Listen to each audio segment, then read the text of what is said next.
Hello adventurers and welcome to the club. Today I'm having a bit of a different video again.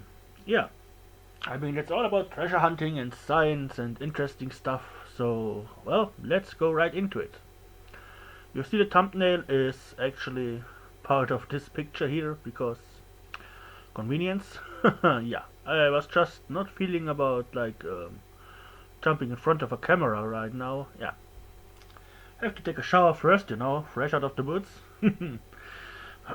Yeah, the idea here is I have just seen some video about this Gobekli Tepe, how to pronounce ancient site back over in Turkey. Turkey. Yeah, but on one of the images I noticed something that I am kind of familiar with. It's this mysterious device that they call, well, the ancient handbag.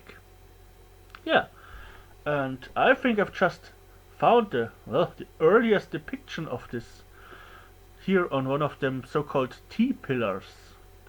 And I wanted to share this discovery with you. Yeah, it's interesting how, well, over the centuries you can tell it's like, yeah, a few thousand years between those images sometimes, so it's interesting how some things are always reoccurring, like those, well, ancient handbags. Yeah, what were they? Kind of a part of a spacesuit, status symbol, or, well, just a man purse? Can't tell, but it's very fascinating how this kind of image is really and reoccurring, especially if you consider that this is not just all about in one area.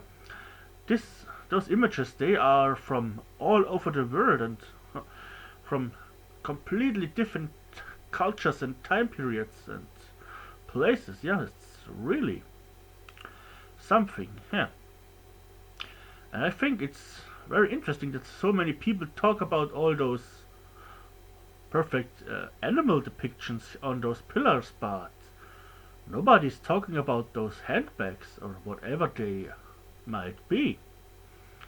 Yeah, that's just one of them items that, yeah, that's very, very unexplored. Yeah, the term cargo cult comes to mind here, as Erich von Däniken, the Swiss author, has described it in his book. So, yeah, and he was one of the first guys who actually, well, really talked about those handbags as well. So, yeah.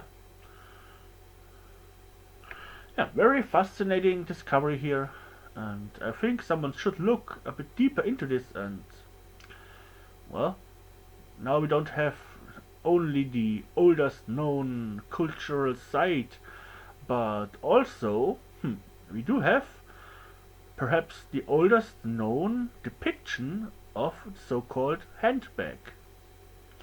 Well, that means, well, I'm kind of writing history right now. Haha. Yeah. So, I don't want to make this video too long because, well, it's actually just about this little discovery.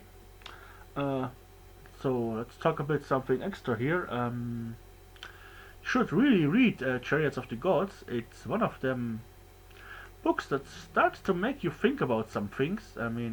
Yeah.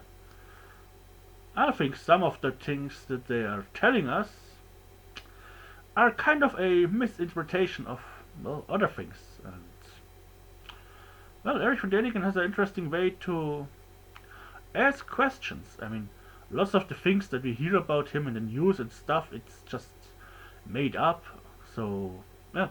He has his own YouTube channel, by the way. Yeah, he's still around, writing books and exploring. So, yeah, just check him out. He got a bunch of very interesting theories.